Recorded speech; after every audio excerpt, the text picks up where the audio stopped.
શું નામ તારું ભાઈ? મારું નામ ભોઈ કપિલ. ક્યાં છો તમે? પટવા. પટવા. શેના માટે આવ્યા છો અહીંયા? અહીંયા ગાડી મેં 17 તારીખે બુક કરાવી હતી, હજુ સુધી આપી નહીં. 3 તારીખ થઈ આજે અને 10 તારીખે હપ્તો છે. 10 તારીખે હપ્તો છે? 10 તારીખે અને હજી આજે 3 તારીખ થઈ. ગાડી નહીં આપતા? ગાડી નહીં આપી. આવો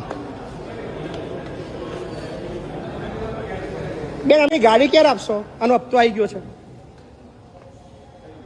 મોટા બેન કેમ છો? આની ગાડી ક્યારે આપશો? એનો હપ્તો આવી ગયો છે.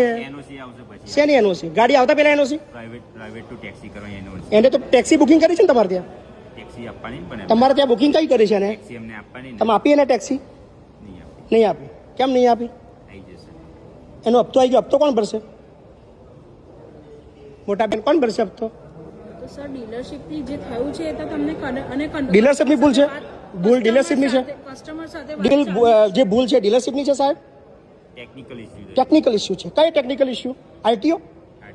આરટીઓ ની ભૂલ છે સાહેબ? વિચારીને બોલજો ઓન કેમેરા પર. આરટીઓ ની ભૂલ છે તો કશું બોલો જ નહીં. ના તમે કોની? હું તો તમને પૂછું છું મોટા ભાઈ. મારા ભાઈ તમે કસ્ટમર જો વાત થઈ ગઈ કપિલભાઈ. કસ્ટમર હું છું અત્યારે. કપિલભાઈ કપિલ કોણ છે કસ્ટમર અત્યારે? મહીપતસિંહ કસ્ટમર છે ને તારા?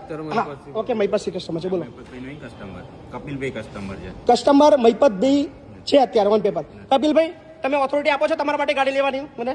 હા ઓકે ચલો બોલો મેડમ. હવે હું વાત ના કરતા. હવે એવું ના બોલતા કે કપિલભાઈ કસ્ટમર નહીં. એવું તમને એવું ના બોલતા. હવે ના બોલતા મારા ભાઈ. હવે મને ના શીખવાડતા. તમારે ગાડી આપવાની નહીં? ગાડી એમને કહ્યું ને લઈ જવાનું. આપી દો અત્યારે. અત્યારે આપો છો? આપવાનું કહ્યું ને. કઈ ગાડી આપો છો? ટેક્સી કે પ્રાઇવેટ? પ્રાઇવેટ નો ટેક્સ ભરાયો છે એમનો. ટેક્સી કરી શું કામ તમે પ્રાઇવેટનો ટેક્સ ભર્યો? ટેકનિકલ એરર થી માણસ ટેકનિકલ એરર થઈ છે. તમે એવું લેખિતમાં આપો કે એવું લખીને આપી દો. ગ્રુપમાં આપેલું છે. નહીં લેખિત આપી દો અત્યારે. હું જતો રહું. બાકી હું તમારા બધા પર ફરિયાદ કરીશું. હ્યુમન એરર તમારા બધા પર કટારિયા બધાના તમારા બધા લોકો પર ફરિયાદ કરી. હું કાલનો તમારા બધાને રેકોર્ડ કરી રહ્યો છું. બધાના ફોન મેં બધા સાથે વાતચીત કરી છે. મેં નતું આવું. હું મારો પર્સનલ ટાઈમ બગાડી રહ્યો છું કારણ કે તમે બધા કેમના ઉલ્લુ બનાવી રહ્યા છો ભાઈને. ના ઉલ્લુ નહીં બનાવતો. તમે ગાડી આપી દો. હ્યુમન એરર એક ગરીબ માણસ છે, હપ્તો કેમનો ભરશે? 1.5 મહિનાથી તમે ડિસ્બર્સમેન્ટના લોનના પૈસા વાપરી રહ્યા છો. એ પાર્ટીને હજુ ગાડી નહીં મળી. એ હપ્તો કેમનો ભરશે? સાચી વાત છે ને મારી? હું ખોટું બોલી રહ્યો છું? ગાડી આપવાનું કહ્યું એમને ગાડી આપવાનું કહ્યું. Taxi passing. Taxi passing human error થી પ્રાઇવેટમાં ટેક્સ ભર્યો છે. ટેક્સી પાસિંગ કરીને એમને હુમન એરર. હુમન છે કોણ? કઈ છે ભાઈ હુમન? હ્યુમન એરર આરટીઓ ના પર્સન થી ભૂલ થઈ છે. એટલે આરટીઓ ના પર્સને ભૂલ કરી છે? હા. એવું લેખિતમાં તમે આપી દો ને મને. આપેલું જ છે એમને ઓલરેડી આપેલું ગ્રુપમાં આપેલું છે. ગ્રુપમાં ના ચાલે.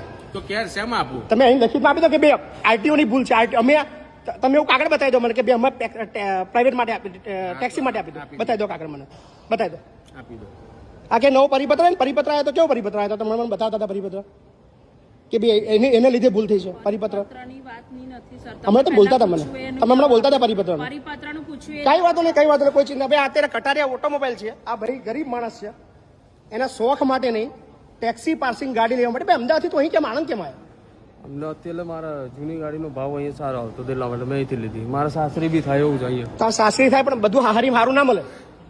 એવું હા આ ભાઈ 1.5 મહિના પહેલા ગાડી બુકિંગ કરે છે. એનો હપ્તો આવી ગયો છે.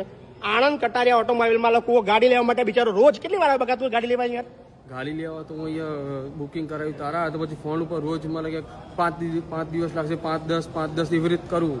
એમ શાંતિથી વાત કરતો હતો. કોઈ કશું જવાબ જ નહીં આવતા. જવાબ કોઈ નહીં આવતા. મારી ઘર રેકોર્ડિંગ બી છે. તાજો રેકોર્ડિંગ બધા છે. કઈ વાંધો નહીં. ચલો મોટા ભાઈ કોઈ વાંધો નહીં. તમારો ખૂબ ખૂબ આભાર. બરાબર. તમે એક ગરીબ માણસને લોનના ચકેડામાં નાખ્યો, એનો બિચારો હપ્તો નહીં ભરી શકે, બદલ તમારો ખૂબ ખૂબ આભાર. શું નામ તમારું મોટા ભાઈ? નામ નહીં બોલો?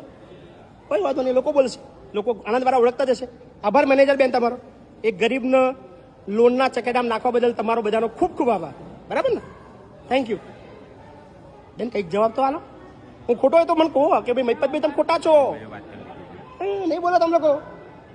તમે બધા નહીં બોલો. મને ખબર છે બોલવાની બારી જ નહીં રહી કોઈ તમારી. હજુ ફરિયાદ બી ઠોકીશું. હવે ખાલી પહેલા વિડીયો એટલો બનાવતો તો હવે ફરિયાદ બી ઠોકવાની. બરાબર. જય માતાજી. સો આણંદનું કટારિયા ઓટોમોબાઈલ ભાઈના ઉલ્લુ બનાવીને 1.5 મહિનાથી ગોળ ફેરવા છે. ગાડી હાલતા નહીં અને કોઈ અત્યારે મોઢામાં મગ ભર્યા એમ જવાબ આલવાની તેવડ છે નહીં કોઈના. કોઈ વાંધો નહીં. બરાબર. ચિંતા ના કરી બેટા. તારો હપ્તો એમનો બાપાઈ ભરશે. કોણ ભરશે? એમનો બાપાઈ ભરશે.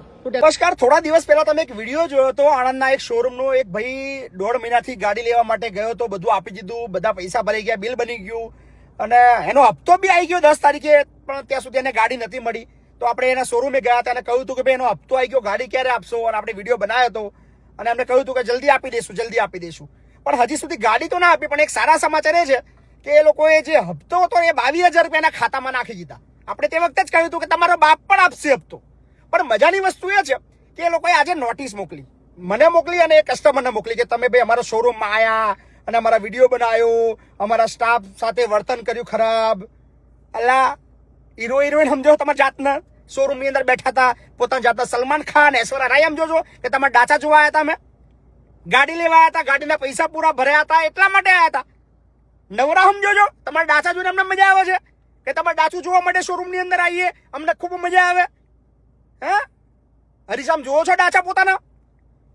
નોટિસ મોકલો છો, નોટિસમાં લખો કે વિડીયો ડિલીટ કરી દેજો, નહીતર ભારતીય ન્યાય સંહિતાની કલમ ફલાણો ઢીકણું ના દે. ભાઈ હા ઇતિહાસ કાઢ લેજે મહીપતસિંહનો. હજુ પાછળ તો પડ્યો જ નહીં, ખાલી એક સાદી વાત કરી દે કે ગાડી જલ્દી આપી દેજો. એક ગરીબ માણસ છે, ટેક્સી પાર્સિંગની ગાડી લેવા આવ્યા છો. ટેક્સી પાર્સિંગ શા માટે? એટલે ખબર છે ને, ગરીબ માણસ 1.5 મહિનાથી સાલા ઉલ્લુ બનાવો છો. એક હપ્તો તમે ભર્યો, હજુ બીજો હપ્તો બી લઈશું, શાંતિ રાખો. મજાની વસ્તુ કહું, પાછા કે ડિલીટ કરી દેજો વિડીયો અને માફી માંગી લેજો. મહીપતસિંહ માફી માંગે તારી આગળ. હજુ તો એક વિડીયો બન્યો, એક ને બીજા 10 બનવાના છે. હવે 48 કલાકનો સમય મહીપતસિંહ ચૌહાણ આપે છે આ શોરૂમ વાળાને. 48 કલાકમાં ભાઈને જો ગાડી ના મળી તો દર 1 કલાકે વિડીયો આવવાનો છે. હિન્દીમાં આવશે, ઇંગ્લિશમાં આવશે, આખી ઇન્ડિયામાં આવવાનો છે.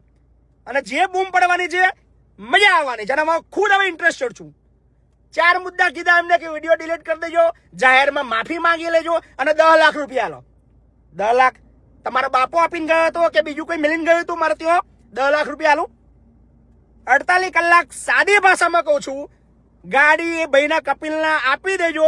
48 કલાકમાં ગાડી એને ના મળી પછી જે Mahipatsinh as a customer, Mahipatsinh Chauhan as a customer આવશે અને જે બૂમ પડવાની છે ને, સાલાઓ તમારી બધી હવા નીકળી જશે. તમને પોતાની જાતને એવું સમજો છો કે આપણે મોટા શોરૂમ વાળા, બહુ પૈસા વાળા, આપણો માલિક પૈસા વાળો એટલે કાયદો આપણો બાપની જાગીર છે, પોલીસ વાળા આપણા ખીચામ છે, હપ્તો આલ દેશો એટલે કોઈ કશું બોલશે ને ભૂકા કાઢી નાખી. સાલાઓ યાદ રાખજો, આ મહીપતસિંહ છે. અત્યાર સુધી તમને બીજા કસ્ટમર મળ્યા છે, મહીપતસિંહ જેવો નહીં મળ્યો હોય. પણ આ વખતે 48 કલાકમાં કપિલના ગાડી ના મળી અને હું ઈચ્છું છું તમે ના લો. મને વધારે મજા ત્યારે આવશે તમે લોકો ગાડી ના લો. 48 કલાકનો સમય શરૂ થઈ ગયો છે સોશિયલ મીડિયાથી. આ યાદ રાખજો, 48 કલાકમાં ભાઈને ગાડી ના મળી પછી જે મજા આવવાની છે ને, યાદ કરજો. વિડીયો 1 ને 10 અને પછી કેસની જે ધમકી આપો છો ને, ફલાણું કલમ, એક બાપની ઓલાય છે તો કેસ કરજો. મને વધારે મજા આવશે કે જ્યારે મને લડવાનો મોકો મળે. હથિયાર ના ફેંકતા, હિંમત હોય તો લડવાની શરૂઆત કરો. હું રાહ જોઉં છું. બાકી મેટર પતાવીએ તો ગાડી 48 કલાકમાં લેજો. બાકી ગાડી ના લી તો મને બી મજા આવશે. તમને લડવાની ઈચ્છા છે અને આ લોબુ ખેંચવું છે. તમે તમારી તાકાત બતાવજો, હું મારી તાકાત બતાવીશ. મળીએ છીએ 48 કલાકમાં વધારે અપડેટ સાથે. હપ્તો મેં કહ્યું હતું ને કે તમારે બાપા બી આપવો પડશે, આ લ્યો. અને હજી ઘણું બાકી છે, રાહ જુઓ.